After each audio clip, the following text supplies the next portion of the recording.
কাছে তুমি মানে সাত রাজার ধন, আমার কাছে তুমি মানে অমূল্য রতন।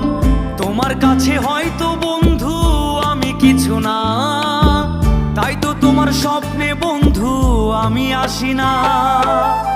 আমি মানে তুমি আর তুমি মানে আমি, আমার কাছে আমার যে বন্ধু তুমি দামি।